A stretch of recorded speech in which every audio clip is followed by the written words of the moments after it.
Local media pun saya tak baca. Kerana saya buka je local media bergaduh pasal di sekolah Petaling Jaya yang melarang sambutan Minggu Solidariti Palestin, tak boleh laung Allah Akbar.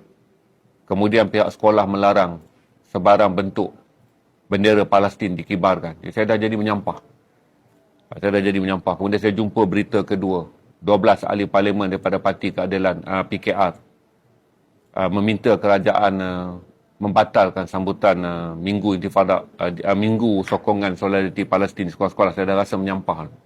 Jadi saya habiskan masa dengan berdepan dengan Al Jazeera. Saya tukar sesekali ke channel-channel yang lain. Dan saya habiskan masa membaca portal-portal luar negara kerana saya fikir kata adalah sangat menyedihkan bila kita baca berita-berita domestik. Dalam keadaan kita berada dalam titik di mana titik rendah ni dia mudah untuk mencetuskan kemarahan. Bila kita berada dalam titik rendah, kita menjadi letih, kita menjadi sangat marah. Dan kalau ada benda-benda yang memancing kemarahan kita, dia boleh mencetuskan tindak balas di luar dugaan. Maka itu saya mengingatkan kepada ahli-ahli politik lah, Islam dan bukan Islam. Untuk masa sekarang bukan masanya memancing solidariti, perasaan umat Islam terhadap orang Palestin. Ini saya nasihatkanlah kepada ahli politik, tak kira lah anda datang daripada parti mana. Anda Islam atau bukan Islam. Jangan buat kenyataan yang tak perlu. Kerana saya ingin mengingatkan ahli politik, mulut anda mungkin boleh membawa kecelakaan kepada negara. Hati-hati. Anda dipilih untuk dalam sistem demokrasi. Anda boleh menggunakan perkara kebebasan bersuara. Tapi anda harus ingat, dalam banyak keadaan, kebebasan yang digunakan secara salah boleh dibayar dengan harga yang sangat tinggi. Jadi tuan-tuan jangan pancing kemarahan orang Islam, kemarahan umat Islam di Malaysia. Dalam konteks saudara cuba mempertikaikan langkah-langkah yang diambil oleh orang Islam di Malaysia dalam menyatakan sokongan dia kepada solidariti Palestin.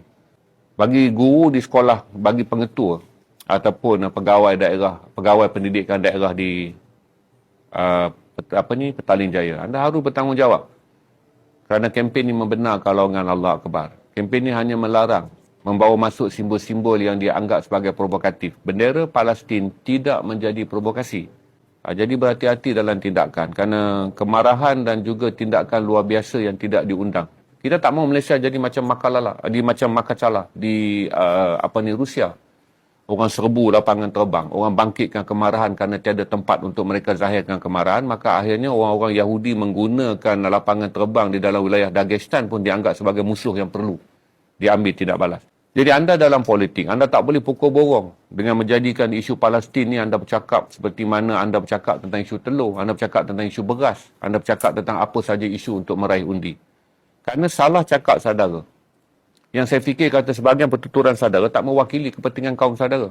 Tetapi lebih didorong semangat saudara untuk menunjukkan bahawa saudara adalah juara yang boleh mengekang kebangkitan semangat Islam di Malaysia untuk menyokong orang Palestin. Jadi berhati-hati. Kerana saudara membelinya dengan harga yang murah. Ni orang politik ni. Saudara membelinya dengan harga yang murah. Bercakap semata-mata kerana anda meyakini anda adalah ahli parlimen.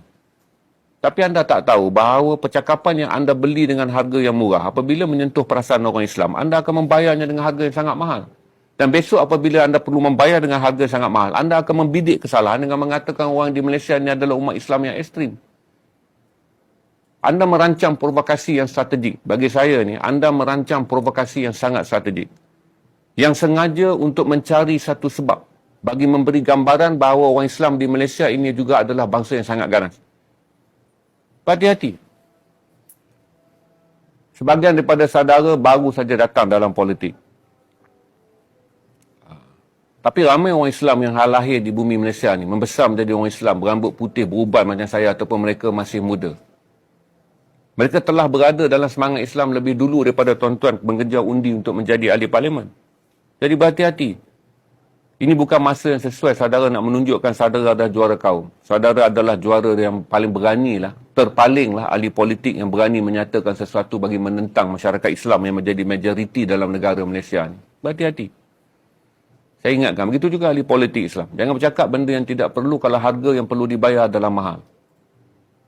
Kerana kita nak memelihara kesejahteraan Malaysia dengan membenarkan rakyat Malaysia mengekspresikan kemarahan mereka, protes mereka, membenarkan orang Islam menyatakan pandangan mereka. Kerana secara lahiriahnya, kami yakin ini adalah sebuah negara Islam.